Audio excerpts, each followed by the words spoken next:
conversation's not over.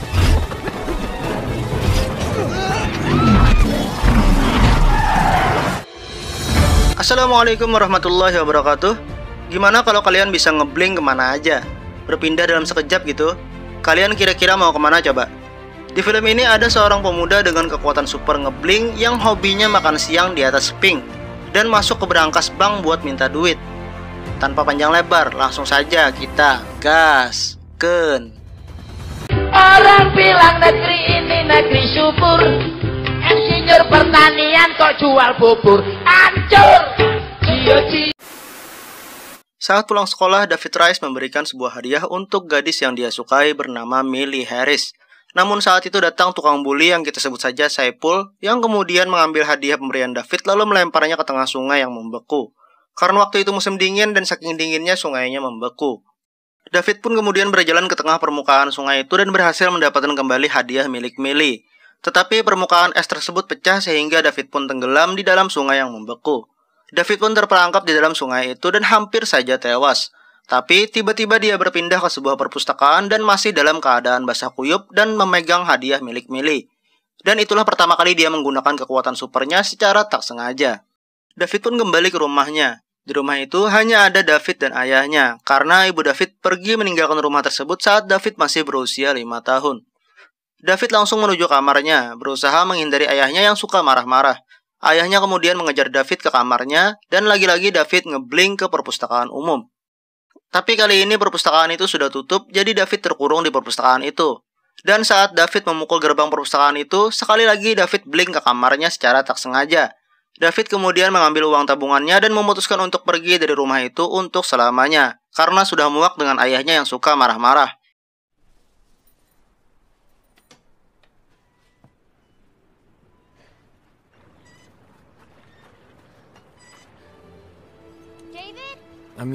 David pun tiba di kota tetangga dan menyewa sebuah kamar sebagai tempat tinggal. Kemudian David juga mencoba berlatih untuk bisa mengontrol kekuatannya. Saat di kamarnya dia teringat kenangan bersama ibunya di sebuah puncak gedung. Saat itulah dia menyadari kalau kekuatannya itu bekerja dengan memori ingatan.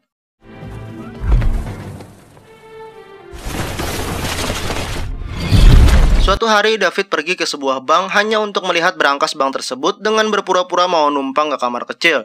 Dan saat malam tiba, ketika bank itu sudah tutup, David pun ngeblink langsung ke berangkas bank itu, lalu mengangkut begitu banyak uang dari berangkas bank tersebut.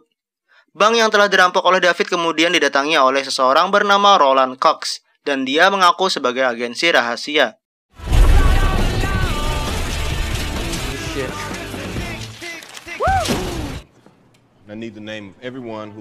David kini telah dewasa dan tinggal di sebuah apartemen mewah di kota New York. Dia menempel foto-foto tempat dia pernah singgahi di seluruh dunia, gunanya agar bisa memicu ingatannya dan ngeblink ke tempat tersebut.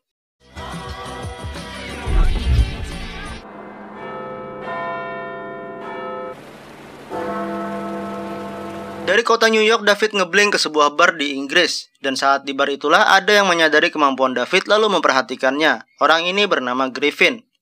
Setelah dari Inggris, David ngeblink lagi ke Fiji hanya untuk berselancar, kemudian makan siang di atas patung Sphinx yang ada di Mesir. Dan semua itu dilakukannya kurang dari sehari. Begitu kembali ke apartemennya, ternyata di sana sudah ada Roland yang akhirnya berhasil menemukan David setelah 8 tahun pencarian. Tujuan Roland bukan hanya menangkap David, tetapi juga membunuhnya. Menggunakan sebuah tongkat beraliran listrik tinggi, Roland membuat David tak berdaya menggunakan kekuatannya. Namun David berhasil kabur dari sana dan secara tak sengaja dia ngeblink ke kamar rumahnya dulu. Kemudian dia pun langsung pergi lagi dari situ.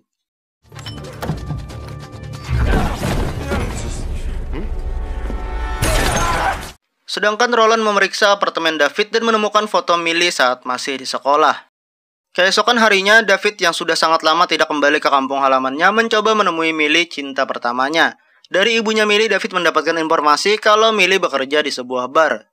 Di bar tersebut, David hanya bisa memandangi Millie dan tak mampu untuk menyapanya. Dan ketika David memutuskan untuk pergi, dia bersenggolan dengan Saipul, si tukang bully yang dulu melempar hadiahnya ke tengah sungai. Dan Saipul mengenali David, tetapi David tidak mau mengakui bahwa dia adalah David. Hingga muncullah Millie yang memanggil David dan David pun tak bisa lagi mengelak. No? Saipul yang udah teler karena kebanyakan ngoplos menepuk pantat Millie sehingga membuat David menampar Saipul. Lalu mereka pun bergelut. David menerjang Saipul hingga mereka keluar dari pekarangan. Tapi lucunya mereka malah tiba di berangkas sebuah bank. Dan David pun meninggalkan Saipul di dalam berangkas tersebut. David pun kemudian kembali menemui Millie. Dan di bar itu David mengajak Millie untuk pergi ke tempat impiannya, yaitu Colosseum yang berada di Roma, Italia.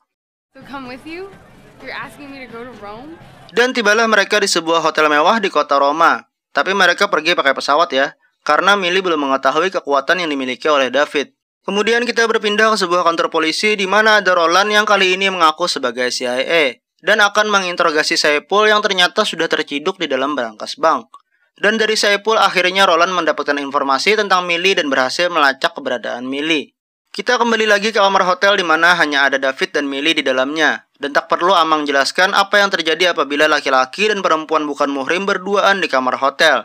Kalau bukan asik-asik, ya esek-esek.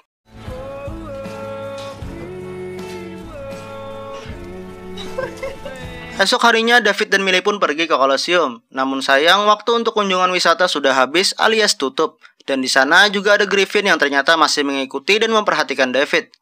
David yang kesal dan tak ingin mengecewakan Millie kemudian berjalan di sekitaran Colosseum. Dan David menemukan sebuah pintu tanpa penjaga yang terkunci dari dalam. David pun ngebling untuk membuka pintu tersebut lalu memanggil Millie untuk masuk. Begitu di dalam Colosseum, David turun ke bagian dasar Colosseum untuk membuka pintu sekali lagi agar Millie bisa ikut masuk melihat bagian dasar Colosseum. Dan saat itulah dia bertemu Griffin yang lagi buang hajat. Saat David akan membukakan pintu untuk Millie, saat itu juga Griffin memperingatkan David. Dan ternyata Griffin juga seorang jumper. Tak lama setelahnya datanglah dua orang suruhannya Roland untuk menangkap mereka. What into the wall? Tie it. What? Setelah Griffin berhasil mengalahkan dua suruhan Roland yang ternyata disebut Paladin, Griffin kemudian membawa salah satu dari Paladin tadi ke tempat persembunyiannya. David yang masih mencari penjelasan kemudian secara tak sengaja ikut ngeblink ke tempatnya Griffin melalui celah yang tercipta setelah blink.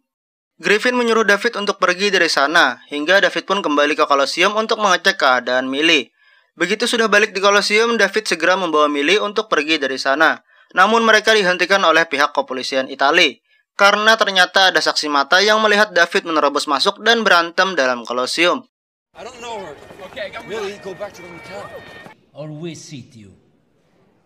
Di dalam kantor kepolisian datanglah seorang wanita yang ternyata adalah ibunya David. Dan kemudian memberikan kunci untuk membuka borgolnya dan pergi begitu saja. David mencoba mengajar ibunya namun dihadang oleh seorang polisi. David pun membawa polisi tersebut ngeblink ke puncak piramida lalu meninggalkannya di sana. David pun kembali lagi ke kantor kepolisian Italia untuk menjemput Millie yang setia menunggunya di sana. David kemudian langsung membawa Millie ke bandara untuk memulangkannya ke kampung, karena keadaan sudah terlalu berbahaya. I can't get on this flight with you, Millie. Kita berpindah sejenak di mana Roland yang sedang berkunjung ke rumah bapaknya David untuk menjalin silaturahmi. Sorry, son.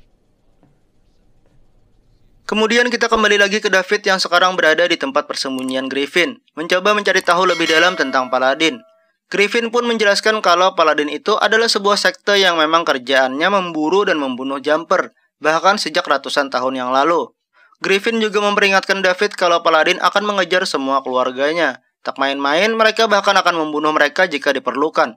Setelah mendengar hal tersebut, David pun kemudian ngeblink ke rumahnya karena khawatir dengan keadaan ayahnya setelah diperingatkan oleh Griffin. Dan benar saja, ayahnya sudah tergeletak di lantai tak sadarkan diri setelah kunjungan Roland.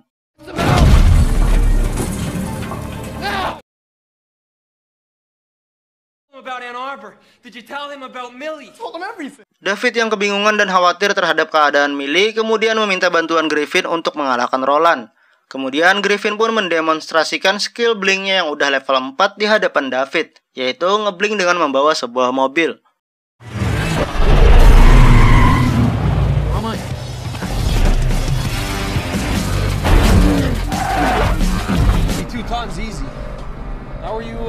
Di mobil itu Griffin juga menceritakan dulu ada seorang jumper yang mencoba ngeblink membawa sebuah gedung. Tetapi hal itu malah menewaskannya karena menyerap seluruh kekuatannya. Tujuan Griffin mengatakan ini kepada David adalah agar David meningkatkan kekuatannya untuk menghadapi Roland. Kemudian mereka pun berpencar. Griffin kembali ke tempatnya untuk mempersiapkan strategi mengalahkan Paladin. Dan David menuju kediaman Millie untuk memastikan Millie baik-baik saja. David pun tiba di rumah Millie. Namun Millie masih marah karena David meninggalkannya begitu saja di Roma. Millie kemudian mengusir David. Namun tak lama kemudian datanglah Roland bersama tim Paladin. Dan David pun terpaksa membawa Millie ngeblink ke tempat persembunyian Griffin. Dan barulah Millie tahu kekuatan David.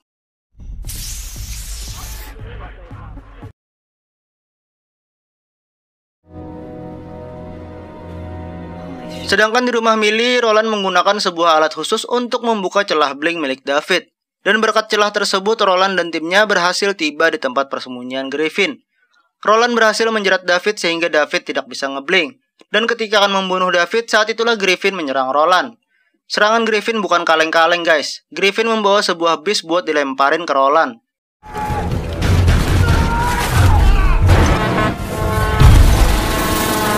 Roland yang berhasil selamat diserang terus oleh Griffin yang udah kayak orang kesurupan, hingga membuat Roland dan Griffin terpental kembali ke rumah Millie. Tetapi tak lama setelahnya Griffin kembali dengan membawa alat milik Paladin sehingga menutup celah blink dan membuat Paladin tak bisa lagi mengejar mereka. Namun tak disangka sebuah kabel mengikat dan menarik Millie kembali ke rumahnya melalui sisa celah blink yang perlahan menghilang. Kemudian Griffin mengaktifkan sebuah bom dan berniat menghabisi semua Paladin yang ada di rumah Millie. Tetapi David menghalangi Griffin karena Millie juga ada di rumah tersebut. David pun membawa kabur bom itu, sehingga terjadilah kejar-kejaran antar jumper berebut sebuah bom.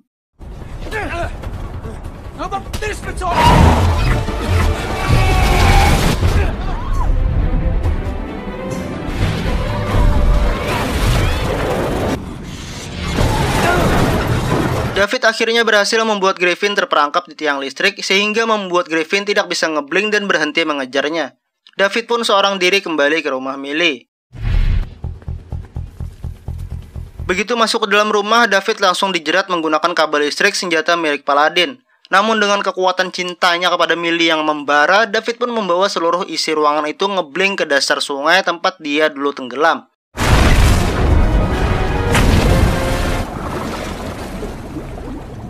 Dari dasar sungai itu kemudian sekali lagi ngeblink ke perpustakaan umum di mana dia dulu pertama kali ngeblink. Roland yang masih selamat dan ikut terbawa ke perpustakaan tersebut masih saja mencoba nangkap David. Namun David berhasil membawanya ke sebuah gua tepat di tengah Grand Canyon. Dan David pun meninggalkannya di sana. Di akhir film, David mengunjungi sebuah rumah yang dia perkirakan adalah rumah ibunya. David meminta penjelasan kenapa ibunya tega meninggalkannya saat masih berusia 5 tahun. Dan ternyata ibu David adalah seorang mantan anggota Paladin. Dan karena tak sanggup untuk membunuh putranya sendiri, ibunya memilih untuk pergi. Kemudian David pun pergi dari rumah itu dan menemui Millie yang menunggunya di luar. Kemudian David pun membawa Millie berkeliling dunia dengan ngeblink. Kemudian tamat. Itulah tadi alur cerita film Jumper. Jangan lupa support Amang dengan menekan tombol subscribe, nyalakan lonceng, kasih jempol, dan komentar kalian. Semoga dapat menghibur dan sampai jumpa di video berikutnya. Assalamualaikum warahmatullahi wabarakatuh.